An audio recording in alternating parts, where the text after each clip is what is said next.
नमस्कार। हस्तक्षेप में आपका स्वागत है। मैं हूं अमलेंदु। कल टीवी लाइव पर एक गंभीर परिचर्चा का आयोजन किया गया, जिसमें देश की राजनीति में हो रही उठापटक का विश्लेषण वरिष्ठ पत्रकारों द्वारा किया गया। इस परिचर्चा में मैंने भी हिस्सा लिया। आइए देखते हैं इस परिचर्चा के कुछ प्रमुख अंश।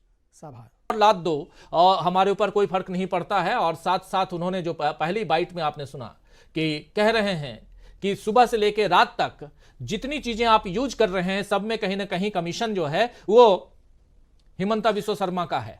असम जाकर इतना ज्यादा आज तक हमने दक्षिण से उत्तर की यात्रा देख ली और पूरब से जो यात्रा चली है पूर्वोत्तर से, उसमें हमने 3 राज्य ऑलरेडी देख लिए। मणिपुर है उसमें नागालैंड हमने देखा, हमने मेघालय और अरुणाचल प्रदेश देखा, लेकिन असम में राहुल गांधी का यह तेवर इतना सख्त, इतना तल्ख क्यों है? और दूसरी बात कि यहां जिस भागीदारी और 5 न्याय की बात राहुल गांधी ने छेड़ी है, यहां से उन्होंने साफ साफ कह दिया है कि इन 5 न्याय के साथ हम आगे मुंबई तक जा रहे हैं। उसमें कहां बिहार वाले मामले पे या कहें तो कर्पूरी ठाकुर जी को मरणोपरांत भारत रत्न देने का जो फैसला है, फैसले का स्वागत जरूर किया जाना चाहिए, लेकिन उसमें राजनीति क्यों दिखाई दे रही है?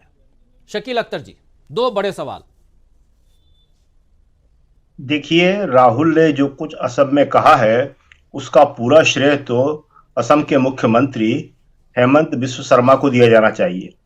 हेमंत बिस्वा शर्मा ने जिस तरह एक एक कदम पे रास्ता रोकने की कोशिश करी, जिस भाषा का इस्तेमाल किया, जिस तरह से उन्होंने अपने अधिकारों का दुरुपयोग किया, उसके बाद राहुल का जवाब देना बनता ही था। आप देखिए कि कोई मुख्यमंत्री किसी भी एसएचओ को, किसी भी थाने वाले को, पुलिस वाले को यह नहीं कह सकता कि इसके खिलाफ एफआईआर लॉन्च करो। यहां पे असम के मुख्यमंत्री डीजीपी से कह रहे हैं कि एफआईआर लॉन्च करो। यह काम पुलिस का होता है, लोकल लेवल पे होता है कि वो देखती है कि क्या मामला है, मामला बनता है या नहीं बनता, उसके बाद वहां पे एफआईआर लॉन्च होती है या नहीं होती है। मुख्यमंत्री जो है वो कहते हैं, आज से करीब 6 दिन पहले उन्होंने कह दिया था कि मैं राहुल को गिरफ्तार करूंगा। अभी नहीं, 2-3 महीने बाद। अभी जो उन्होंने एफआईआर लॉन्च की उसका मतलब भी यही है कि उन्होंने गिरफ्तारी के ऑप्शन खुले रखे हैं, मगर अभी नहीं, जब चुनाव हो जाए तो उसके बाद। तो हेमंत बिस्वा शर्मा जो है अपनी बहुत ही व्यक्तिगत किस्म की जो रंजिश, जिसे खुन्नस कहते हैं, वो राहुल से निकाल रहे हैं। और ये राजनीति में एक बिल्कुल नई चीज है। राहुल ने उस लेवल पे उनका जवाब नहीं दिया है। राहुल केवल अपनी बात कह रहे हैं कि मैं किसी से नहीं डरता, मेरे ऊपर पहले भी इतने केस बीजेपी सरकार ने लादे हैं, एक और बना देंगे, मुझे इससे फर्क नहीं पड़ता है। मेरा जो काम है जनता के लिए आवाज उठाना, मैं उसको लगातार उठाता रहूंगा। दूसरी बात, देखिए, जहां तक कर्पूरी ठाकुर का सवाल है, तो ये मोदी जी ने अति पिछड़ों को बिहार में और शेष भारत में साधने के लिए कवायद की है। अति पिछड़े के आज तक के सबसे बड़े नेता कर्पूरी ठाकुर हुए हैं, और इसके पीछे उनका एक और उद्देश्य भी है।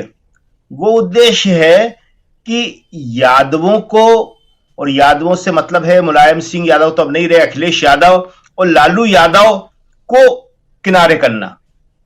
बिहार की जातिगत जनगणना या सर्वे जो भी उसको कहें वो पूरा हो चुका है, और वहां 36% सबसे बड़ा जो जाति समूह उभरा है वो अति पिछड़ा है, और कर्पूरी ठाकुर उसी अति पिछड़े वर्ग से आते हैं। इसके अलावा पिछड़े वर्ग में जो सबसे ज्यादा बड़ा जाति समूह है वो यादवों का है, करीब 14%। तो अब एक नई राजनीति शुरू कर दी गई है जब से राहुल ने यह मांग की है कि पूरे देश में जातिगत जनगणना होना चाहिए, और जिसकी जितनी आबादी है उसको उतना हक मिलना चाहिए। तो इन्होंने क्या किया है कि अब जो है पिछड़ों के खिलाफ अति पिछड़ों का उपयोग करने की एक नई राजनीति बनाई है। इनके पास बड़े नेता ना तो पिछड़ों में है ना अति पिछड़ों में है। कर्पूरी ठाकुर को भी वो जो ढूंढ के लाए हैं, तो कर्पूरी ठाकुर भी कोई बीजेपी के नेता कभी नहीं रहे, समाजवादी नेता रहे हैं, लेकिन उसका उपयोग अब वो लालू यादव के खिलाफ करने की कोशिश करेंगे। तीसरी बात, जो ममता बनर्जी ने कहा है, देखिए आपने सुनाया, हम लोग वहीं थे बेंगलोर में, और ममता बनर्जी ने बड़े साफ कहा आवर फेवरेट राहुल। और उसके बाद जो दिल्ली में मीटिंग हुई थी, उसमें उन्होंने ये कहा था कि मैं प्रधानमंत्री के लिए खड़गे जी का नाम प्रस्तावित करती हूं, मैं चाहती हूं कि प्रधानमंत्री के उम्मीदवार वो बने।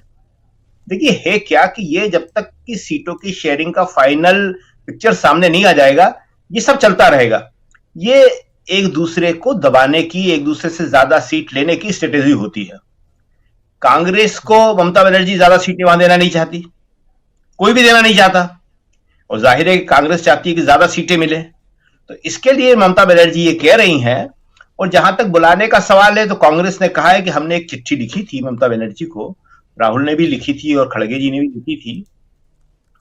ममता बनर्जी कहना है कि मुझसे एक बार ये कहते कि दीदी हम आ रहे हैं, तो वो भी शायद राहुल कह देंगे या खड़गे जी कह देंगे कि हम आ रहे हैं वहां पे, और वहां पे आपके साथ चलना है और आपको हमारे साथ चलना है। तो वो सारी बातें हो जाएंगी। ये दिल्ली में समझौता करीब करीब हो चुका है आपके साथ, पंजाब में या तो समझौता हो जाएगा या फ्रेंडली फाइट होगी, उसमें कहीं कोई बात नहीं है। अरविंद केजरीवाल आए थे, बड़े साफ साफ शब्दों में बता गए हैं। कांग्रेस की उनसे दूसरे चैनलों से भी बात हो रही है। यूपी में वहां पे भी समझौता हो जाएगा। वहां पे भी जो थोड़ा सा विवाद है उस बात पे है कि सीटें कांग्रेस को ज्यादा चाहिए या अच्छी सीटें चाहिए।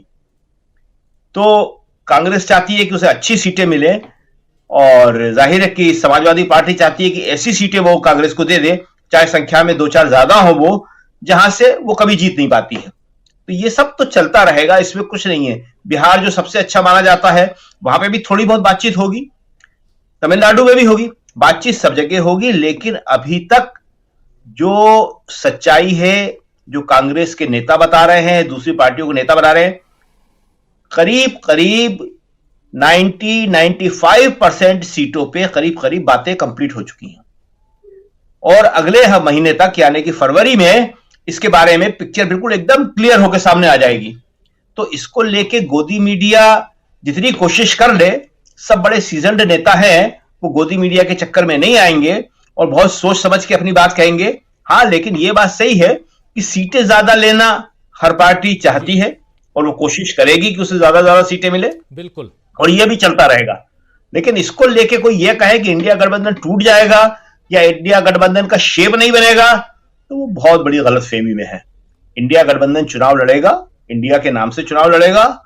और जो सबसे बड़ी बात है कि अभी जब जा रहे हैं वहां पे राहुल बंगाल में, पश्चिम बंगाल जा रहे हैं, तो वहां पे सब साथ मिलकर चलेंगे। बिहार का प्रोग्राम ऑलरेडी आ चुका है, पूर्णिया में वहां एक बहुत बड़ी रैली होने वाली है, जिसमें लालू जी, नीतीश कुमार, सारी दूसरी पार्टियां शामिल होंगी। 2 दिन का रेस्ट रखा गया है, 25 और 26, ये 2 दिन का रेस्ट है। यात्रा में पहली बार ये रेस्ट दिया गया है, जब से यात्रा चली है कोई रेस्ट नहीं हुआ, तो ये रेस्ट का दिन होगा और उसके बाद यात्रा जो है बंगाल में शुरू होगी। तो इसलिए गोदी मीडिया का खुश होना कुछ समय के लिए है, वो खुश हो सकती है, लेकिन सच्चाई ये है कि सीटों का बहुत बड़ा काम जो करीब करीब पूरा हो चुका है। सारी पार्टियों के नेता एक दूसरे से मिल रहे हैं, बात कर रहे हैं, और ये फरवरी में ये सारी चीजें बिल्कुल क्लियर हो जाएंगी। इसको लेके किसी को भी शक नहीं होना चाहिए। और अभी पश्चिम बंगाल में राहुल जाएंगे तो आप वहां देखेंगे कि माहौल बदला हुआ होगा, ममता जी की भी नाराजगी दूर हो जाएगी और साफ। देखिए, हमारा मानना यह है कि मोदी जी जो है एक्स्ट्रा बाइस चल रहे हैं। उनके पास सबसे बड़ा मुद्दा जो है वो धर्म का ही रहेगा।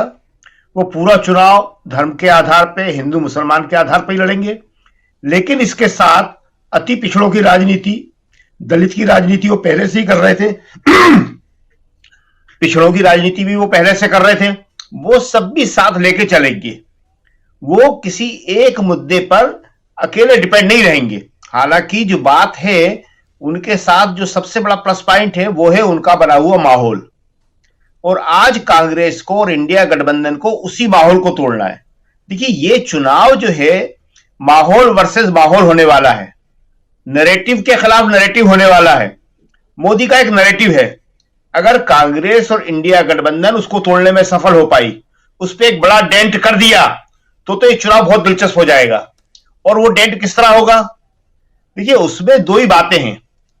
एक पहली बात जो है वो है एक होकर लड़ना, उसका माहौल बनाना।